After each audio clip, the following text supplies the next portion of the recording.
Kate Mila Falcha. Welcome to Irish Granny Tarot. It's time for our Saturday book, and we've been doing some very serious things lately. So I thought it would be kind of fun to read a book about a topic that I've always wondered about. I'm sure a lot of people who are watching this have heard of this. So before we even begin, I want to make it really clear for the sake of YouTube. This is a book about theories. This is a book about conspiracy theories. It involves historical fact and people's opinion about what might have happened. It's a lot of speculation. It discusses factual evidence and how decisions were arrived at by government entities. So I'm not advocating anything here. I'm simply presenting this topic because I think it's really interesting. Now, when I started to read this book, I should probably tell you what the book is. This is the story of the incredible life and mysterious death of Dorothy Kilgallen. Now, you may or may not recognize her. I think it depends on how much TV you watched in the 50s and 60s. I remember her. She meant nothing to me at the time, and I learned a lot reading this book about her death. It's by Sara Jordan-Heintz. It's a really good book, a really interesting story. But once again, for the sake of the algorithm, this is simply a book that proposes as theories some things that might have happened. It brings forward evidence that some people attest to be true. I'm not taking a position, YouTube. I just want to present the story because it's a mystery and it's a really interesting story. So the subtitle of this book is Dorothy Kilgallen, a panelist on TV's What's My Line? It was a game show, and a fearless reporter. Ernest Hemingway called her the best female writer in the world. She scored the only exclusive interview with Jack Ruby and pursued the truth about the JFK assassination, but died trying. So, really an interesting book, and before I even start, just to give you a little indication of how well researched it is, the bibliography starts on page 387 and goes on to page 405. These are all the resources of books that the author used as sources of information. I believe this is well researched. I believe there are things in here that I haven't heard before, and I've always been kind of a fan of mysteries and conspiracies. So let's get started. And for your viewing pleasure, my friend Deborah Lupian, who accesses the Akashic Records, is going to come and join me towards the end of the book. We're going to do a channeling of Dorothy Kilgallen and perhaps other people around the story in the book. So stick around. Okay, this book was written in 2023, so it's a pretty recent collation of the most up-to-date information available. By Sara Jordan-Heintz, a young woman who is a journalist.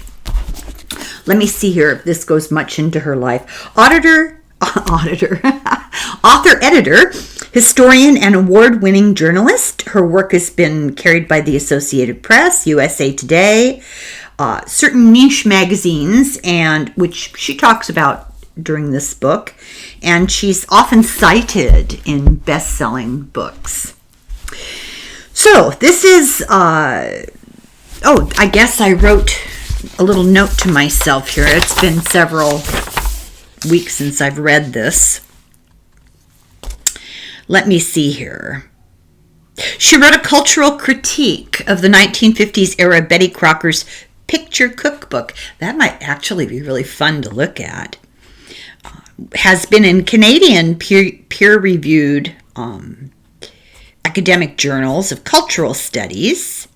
She began writing for her family's business, the Midwest Today magazine, in her early teens, and at 16 she started working on the Kilgallen article that was published in 2007. She was in 2006. She was 16, so she's pretty young. She's received some awards as a young journalist and honors from newspaper associations. She's interviewed presidential candidates, cabinet members, prisoners of war, activists, refugees, law enforcement, academics. She's covered natural disasters and the pandemic. She did a biography on classic stars from the Heartland entitled Going Hollywood, Midwesterners in Movieland. Maybe I should start over. I'm tripping all over my tongue right now. She graduated with honors in American Studies and History from the University of Iowa, and she lives in Iowa. She has a cat named Madeline. Okay. And a family, but I had to mention the cat. So let's dive into this really, really interesting book. And when I'm able to, I'll show you photographs. It's got great photographs. She said that in her book, she says that the fans of Dorothy Kilgallen, who was quite popular, I had no idea, so you're going to find some interesting things out about her. She was quite popular during her life, and her fans always had questions about her sudden death. So the author wrote an article in 2007 for Midwest Today, her family magazine, and she says it sort of became the Rosetta Stone for the fans who were interested in the subject. Kilgallen was a journalist. She was a panelist on the TV show What's My Line? She was a working journalist whose work reached tens of millions of people, tens of millions of readers of daily newspapers across the country. She was a Hearst syndicated columnist. 2 years before her death, she pursued the truth of her words, government cover-up of the JFK assassination, and she very successfully, backed up by fact, poked holes in the Warren Commission report, which you may or may not recognize, but we will talk about it more. This actually went into the Kennedy assassination more than I expected. I thought it was really going to just focus on her. I should have realized, knowing what I did already know about her life work towards the end of her life, of course it talks about the Kennedy assassination. She not only had one, she had 2 exclusive interviews with Jack Ruby. It was quite a feat. She vowed publicly to uncover the truth about who killed Kennedy, and she died trying. She had voluminous research that she'd been pursuing for a couple of years. None of it was ever found after her death. So we're not even into page 2 of my notes, and we have a mystery afoot here. I'm going to put some question marks here that we can have Deborah access from the Akashic Records. So she was a great journalist, and reading the book, it quotes a lot of her work. She was hilarious. She had a biting wit, wonderful use of the language, good ear for what people were intrigued by, and not afraid to address a little gossip now and then. She was a pretty funny person. She had an eye for detail. She had a very sensitive BS detector. She had a huge number of sources. She knew everybody. She had a gigantic, beautiful 5-story apartment that she and her husband owned in the heart of Manhattan, and she knew everybody in the media, in society, and we'll get into all of that. She had a very unique, a compelling voice. Her reporting suggests that she did have information damaging the Warren Report. She planned on writing a second book. None of her notes for that were found either. Her first book actually was published posthumously. It was called Murder One. She loved art. She loved decorating. She was quite the hostess. She threw lavish parties. She was voted one of the best dressed women in the United States. She got her start with a newspaper because her father was a newspaper man. Gave her a toe in the door, but they didn't treat her well because she was I think she was 19, very young woman. But she went on to have a stellar career, accomplished TV, radio, and as I said, a syndicated columnist in newspapers. She was also married and had 3 children. Already here we have something you might want to know. Let's see what Okay, this is the introduction, and this is something that the author wanted to make clear. And rather than copy it all, I decided I would just read this paragraph to you. The writer here says she was the first one to publicly print, and I'm paraphrasing, the name of the number 1 suspect in her murder. Now, her death, there's always been a theory. This is, of course, a theory. I'm not making any allegations, but there's a theory that she was murdered to shut her up. And her first biographer referred to this anonymous murderer as the out-of-towner. And the quotes that he got from this, the quotes this author got from the first biography, interviewing the out-of-towner, implicated the out-of-towner with his own words. And the first author also, this first author, first biographer, Lee Israel, who she refers to, which is why I thought I'd better tell you about this. This first author, Lee Israel, quoted for the first time interviews that were videotaped with Dorothy Kilgallen's hairdresser, who was the one who found her dead. He was never questioned by the police. So here we go again. Why not, right? Let's see. This was also the first biographer, Lee Israel, was able to quote an eyewitness. She interviewed an eyewitness who saw Dorothy just before she died with a man at a hotel bar following her Sunday night broadcast of What's My Line. And this was not a dive bar. This was the Regency Hotel, fancy place, lots of famous people and lots of cast members and staff from the show would go there after the show to unwind. She was seen sitting alone with a man. Also, this biographer got information from the medical examiner's office in Manhattan and established what drugs were and were not in her system. She had 3 barbiturates in her system that, well, we'll get into it. And also, this first biographer was able to show the connections of her research, Dorothy Kilgallen's research, to the Kennedy assassination. So it's an important book that the author of this book leaned heavily on. So this book here that we're covering today uses declassified government documents that weren't available early on. These, FOIA, Freedom of Information Act documents. So Kilgallen reported for, as I said, tens of millions of subscribers to Hearst's daily newspapers all over the country. She herself was powerful because she had such a public voice, but she had a lot of powerful friends. Now, this is apparently a fact.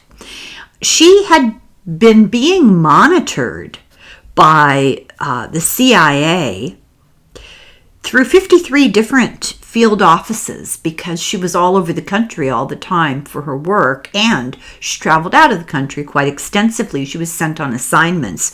Hoover wrote very cruelly about her. He sent agents to New York City to confront her and her sources. He wanted to know, and he had FBI agents confronting her. So CIA was monitoring her, the FBI was confronting her.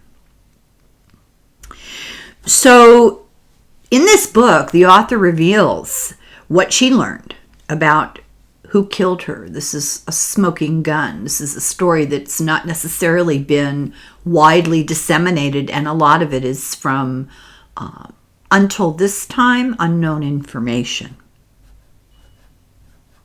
If it's not a conspiracy, why was national security invoked and freedom of information requests denied based on national security? They did not release all the records that we know are available about this. They were not released to these people researching for the book. So the prologue, excuse me. November 7th, 1965, at 10:30 p.m. Eastern Standard Time, What's My Line was on TV, one of the earliest game shows. And it usually included a panel comprised of Dorothy Kilgallen, Arlene Francis, Bennett Cerf, Tony Randall, and the host, John Daly. If you don't know what the show was, it was kind of entertaining. The panel would wear blindfolds. A mystery guest came in and, without speaking, wrote his or her name on a chalkboard. And, the audience would go, woohoo, because they'd see what the person was. They'd write down lion tamer or, international spy, whatever job they had that was unusual, or whatever famous person. They often had a celebrity. And the guest would come in and sit down. And while still blindfolded, the panel, one by one, would ask a question. And if they got a yes, it was yes or no questions. If they got a yes, they could continue to ask. As soon as they got a no, the next panelist took over. And there was they went around a few times. It doesn't matter what the scoring was. The goal was for the guests to fool the panelists. And Dorothy Kilgallen, being an investigative journalist, I went onto YouTube and watched a couple of the shows with her in it. There's not much, but wow, she talk about laser sharp. She just zoned right in. She knew exactly the right kind of questions to ask, and part of the intellectual challenge was listening to what the other panelists asked about and putting two to two together. She was very good at math. So usually the cast met up after the recording of the show, but that night she told a couple of people, she had a late date, and she was meeting some guy who they call the mystery man at the Regency Hotel.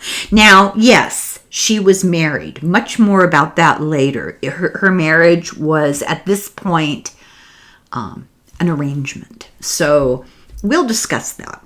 So she got home in the early hours of the morning, and at home were her husband, her son, and his tutor. Her other children were older.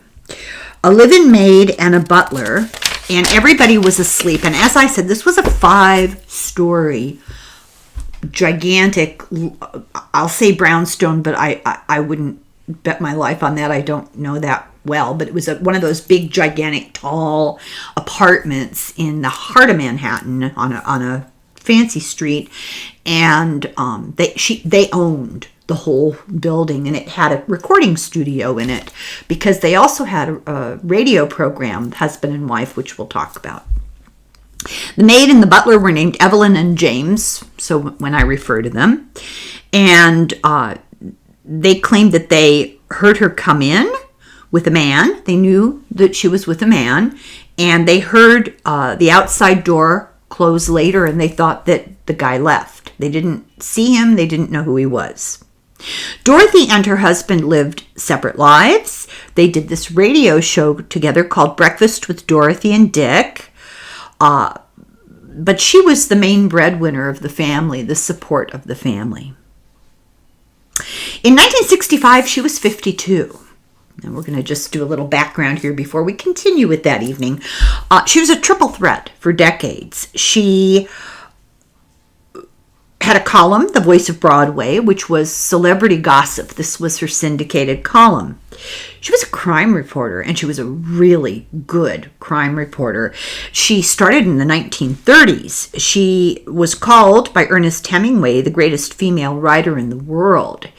She knew him, and he was so impressed with her intelligence. But the next morning, November 8th, 1965, she was found dead. Rumor had it that she had OD'd on alcohol and drugs. The research file for her book that she was working on about the Kennedy assassination, all the interviews, she traveled extensively in the context of researching this book. People saw her all the time carrying notes around about it, completely missing. Friends knew that she had this extensive set of documents about the Kennedy assassination. She had told some people that she was going to blow the lid off the case. That's a quote. She was going to blow the lid off it. She publicly had already discredited the Warren report that Oswald worked alone and that Oswald didn't know Ruby. She claimed to have contradictory proof that those things were not true. And she was going to debunk the Warren Commission report that said that there was no conspiracy. She was going to show that there was a conspiracy, she claimed. Her words. She had 2 private one-on-one interviews with Jack Ruby when he was in jail. She got a copy of his Warren Commission report testimony. She saw it before LBJ saw it. She published it nationally with comments about it. Before her death, she made a secret trip to New Orleans, which is significant, and we'll get into it. She planned a second cloak and dagger trip to meet another source in New Orleans with information about the assassination that didn't happen. She also visited anti-Castro people in Miami, and this is what her hairdresser had to say.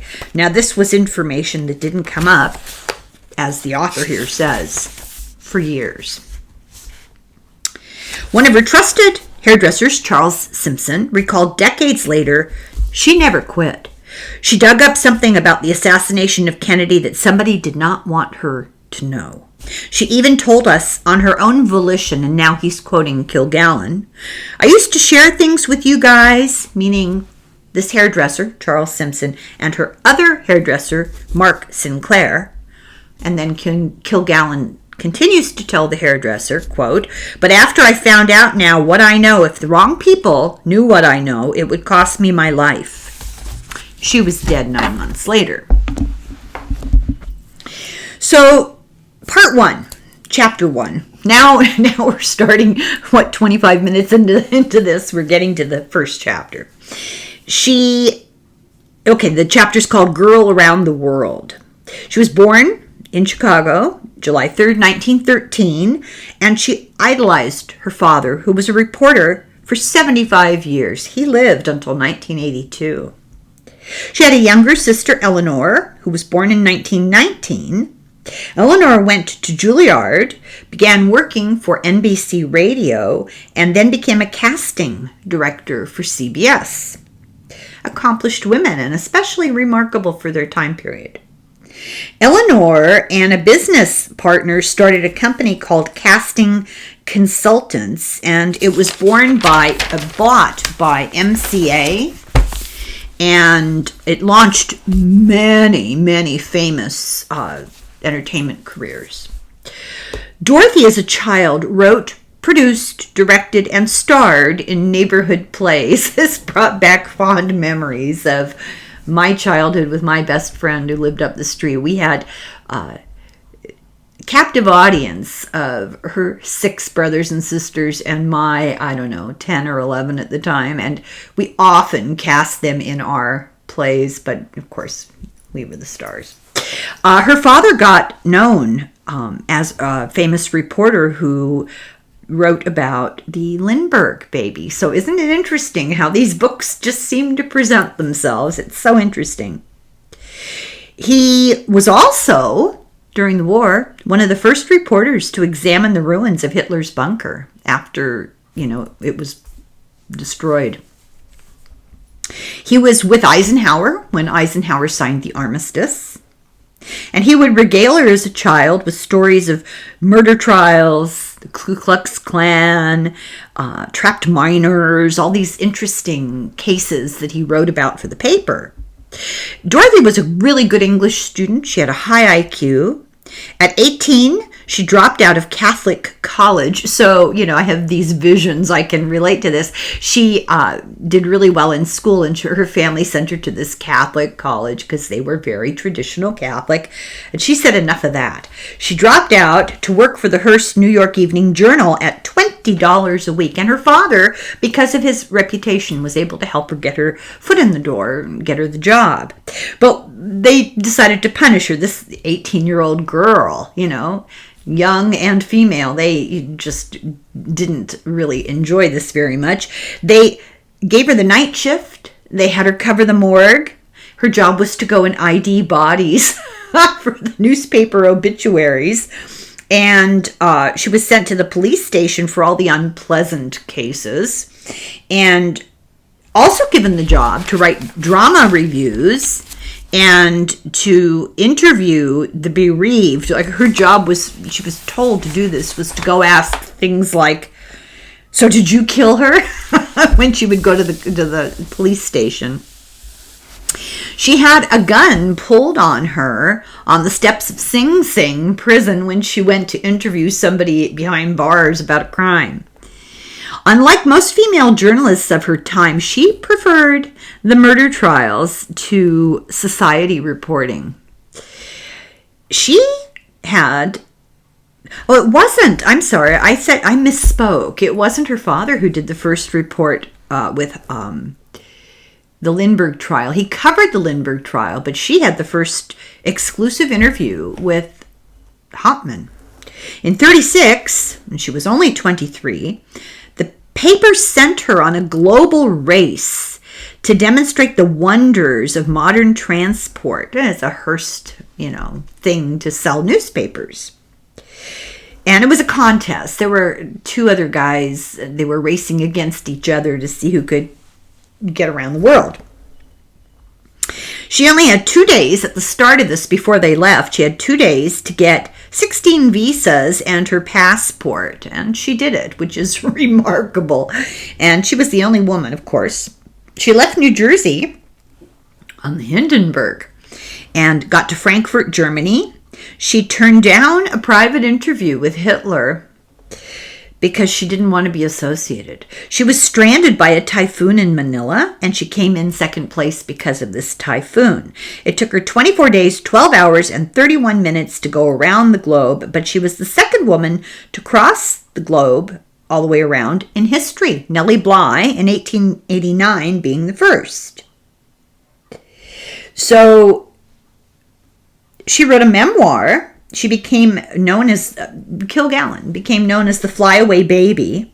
She wrote a memoir, Girl Around the World, and it was so popular. Hearst really liked her work. She never met Hearst, but he followed her career, and he helped her. She didn't realize that at the time. He liked her. And he liked her work. And he sent her, the boss wants you to go to Hollywood to report on the film colony in Hollywood. So she played a sob sister. She played herself in a movie while she was there. They gave her this little part in the 1936 movie Sinner Take All. A sob sister was, what I do on Substack.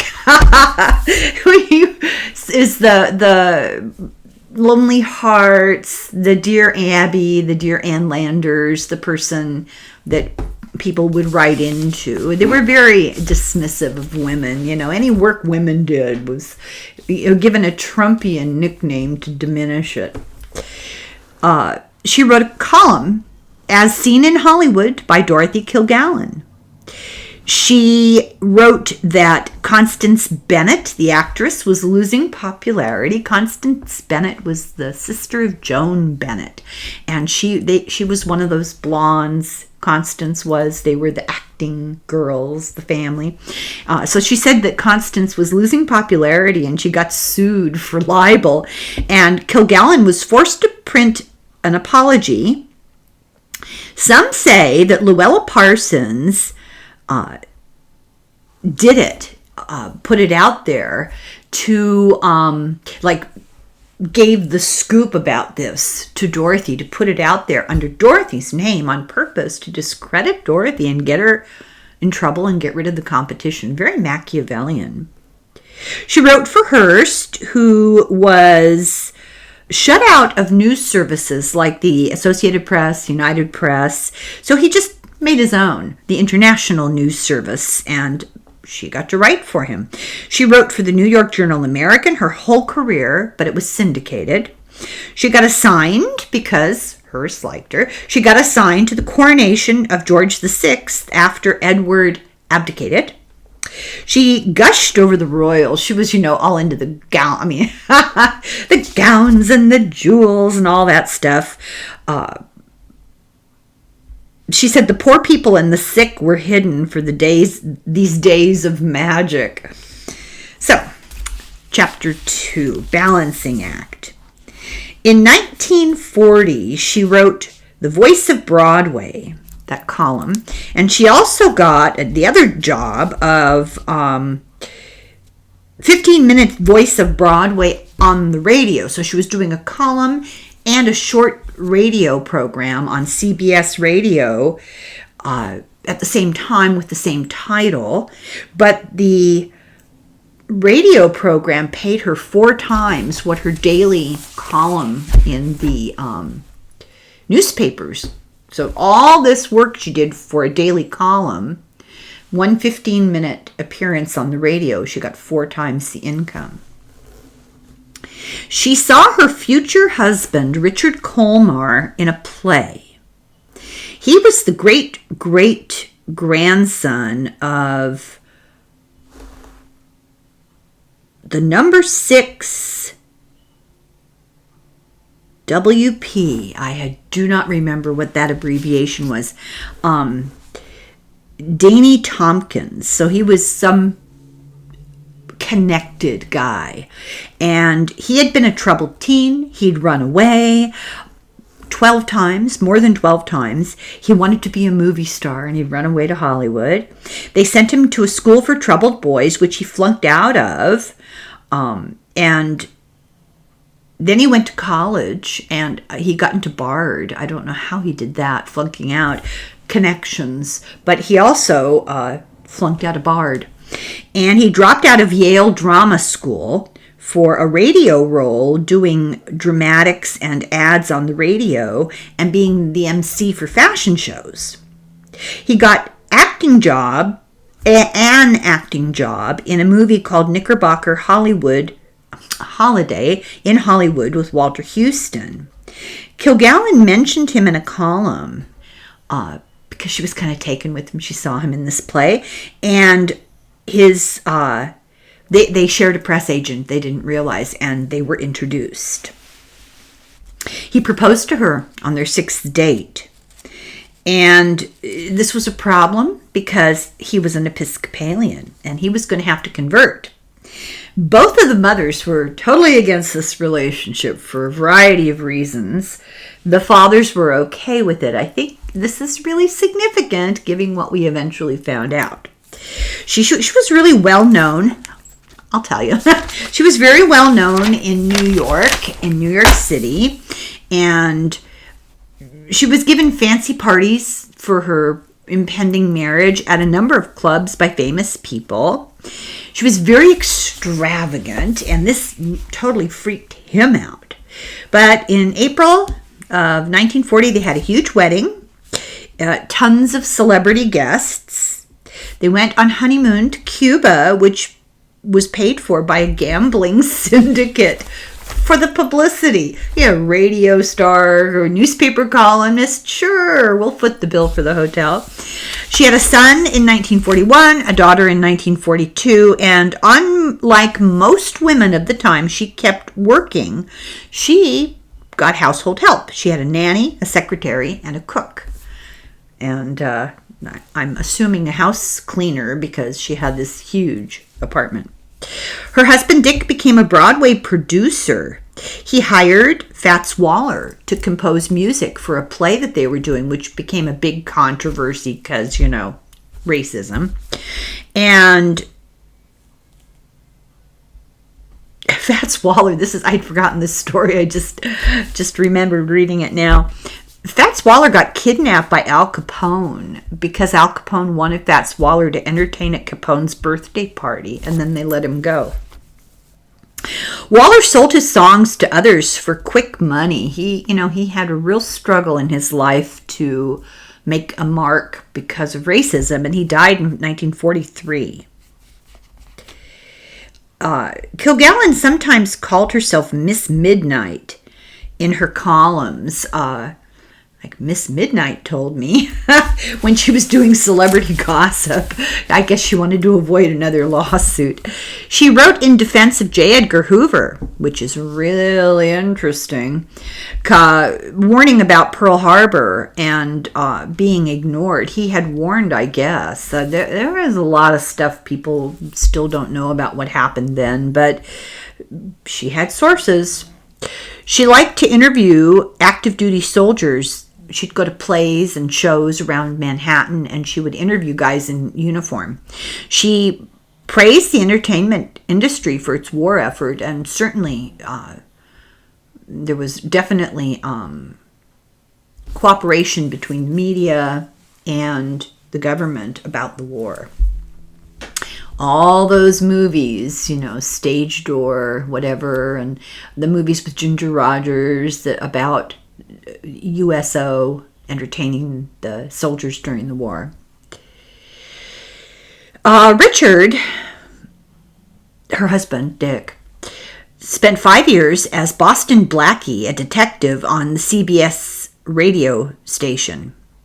So Dorothy was witty and newsy, and between the two of them, they were just this big power couple. Everybody knew who they were. So in April of 1945, they started a radio program together.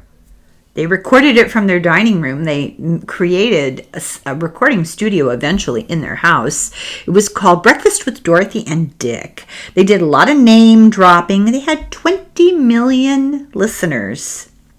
Companies vied to sponsor this program. It supported them. From 45 to 63, it was on the radio. And it actually was on the radio on the station called WOR, which was the first American station heard in Europe. So she was the first American gossip person, well known to European listeners.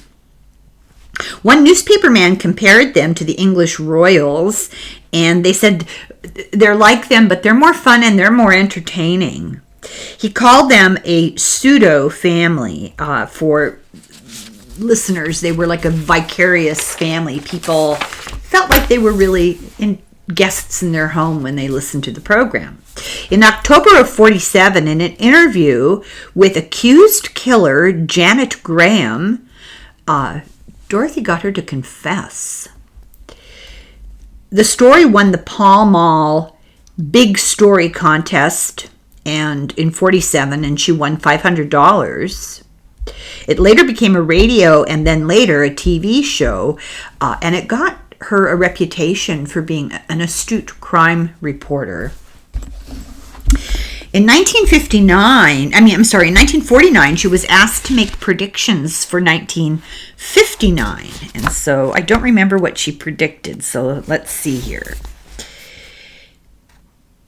If it takes you more than half an hour to go to Miami in 1959, you'll know you're on a slow jet. Rhapsody in Blue will be on one side of a dime record.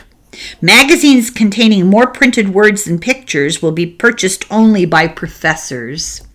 Mamas will pray for girl twins to pose for Tony home perm ads, which is funny, the Doublemint twins. Think about that.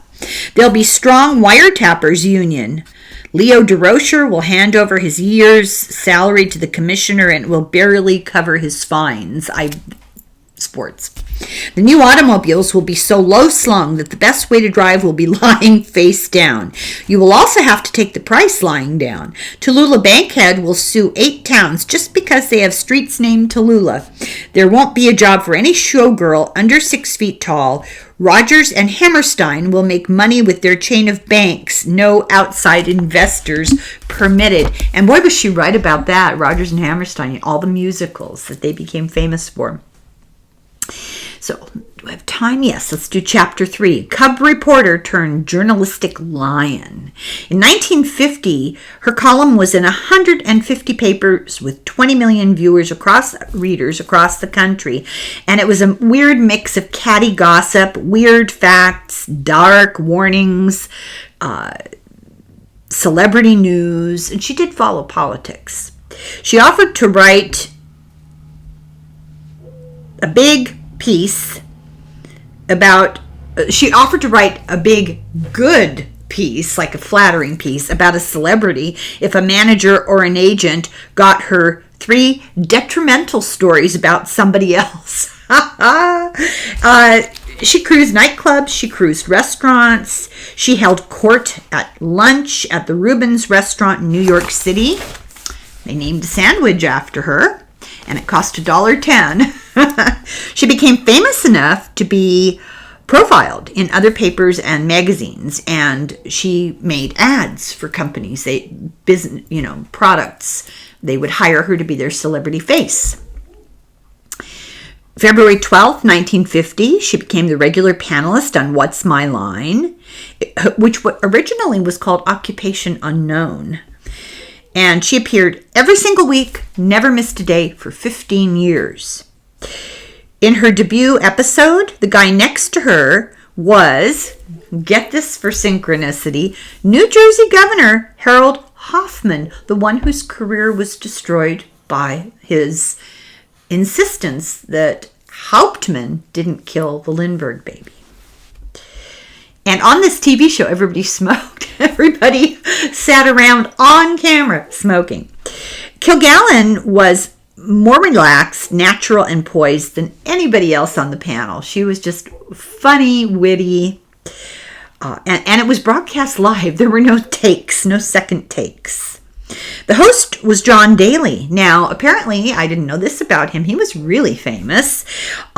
He was the first to report on Pearl Harbor on the radio. He was the first to report Roosevelt's death.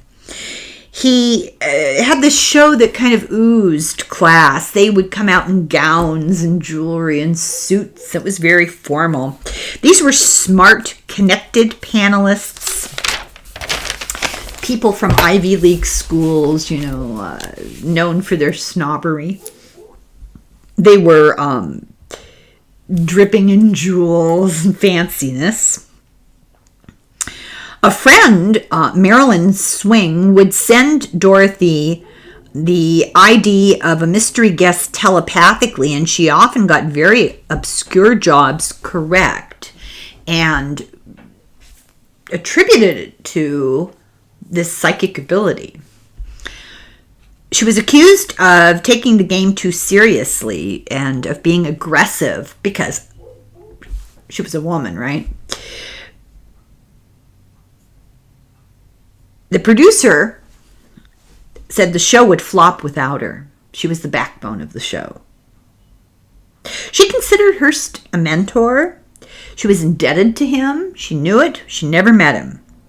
He had hired 4 other women in the city room in the staff doing newspapers. I guess he embraced the notion of women being in journalism. She worked her way up, as we said. She started in the morgue and the night desk and the crime, and she worked her way into politics and crimes of passion, true crime. She was shocked one day when the boss told her that Hearst thought she'd done a great job. He personally approved of her assignments. In 52, she fell in love with the father of rock and roll. Now, this is where her private life got really interesting. She fell in love with this guy called the father of rock and roll, singer Johnny Ray. Now, I am going to present a lot of information about him and her relationship with her husband that is kind of a well-known secret. And I'm not making allegations. I'm just presenting to you what was believed to be true at the time. I don't know. Not disparaging anybody. And at the time, I don't care, but at the time, this would have been considered disparaging, as you will very quickly see. So Johnny Ray was bisexual, and it was not a very well-kept secret. But this indeed would have been a scandal had it been made public. We're talking the early 50s. She was married. He was 14 years younger than she was. He was hearing impaired. He was a heavy drinker and smoker, but he was pivotal in the rock and roll evolution. Before his fame, in June of 51, he had been arrested in Detroit for soliciting sex in a men's bathroom of a theater. He pled guilty and paid a $25 fine. Kilgallen was head over heels in love with him. She flew all over the country to be with him and internationally, and often they were indiscreet in public. Ray wanted to act, and he had been discovered in nightclubs, but he only made one movie. There's No Business Like Show Business. He was in that. Although she was a Broadway and celebrity reporter, she often wrote about geopolitics and national security. She found the 1952 election boring. She said women were more than half of the electorate, and she often wrote about how angry she was with the assumption that men made about women and politics, women voters, just how they would vote, they would consider as a reason for voting. Women did not rely on their intuition to vote, she said. Now, this is a woman who claimed she got psychic information about the game show. She took politics really seriously. And she said, we don't just go by our intuition. We don't tune in our uterus. And those are the kinds of things that she would say. Women know the issues, and we raise the young men who get sent off to Korea, and we help bury them, and we make it our business to know the issues. She was kind of a lone voice for a lot of these things that she talked about. She says, don't count too much on the number of girls who are going to vote for Adlai Stevenson because he's lonesome, or for Ike because Mamie is a grandma. She said, take it from me, the only thing you can be sure of is that women don't think the way you think they think. So she went to Augusta for an article on boom towns, but she wrote about the seedy side of the town and the establishment of the town that was stuck in the 19th century. That went down like a lead balloon. So she and Dick moved to a 13,000 plus square foot New York City townhouse, 1 block from Central Park. And she did all kinds of fancy decorating. She was famous for it. They threw extravagant parties, and they broadcast from their 4th floor studio, which they called the Coop, and her office was up there. She often wrote and slept in her office. Her bedroom was kind of abandoned, and yes, it was her single bedroom. Her office was her sanctuary. It was a 22-room house, which is important to remember about the day she died. And She even had original furniture in that house that she'd bought from the set of Gone with the Wind.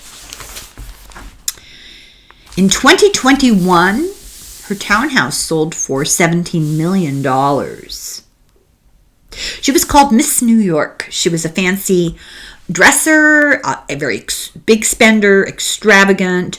Her personal taxi bill was more than her weekly income from the paper.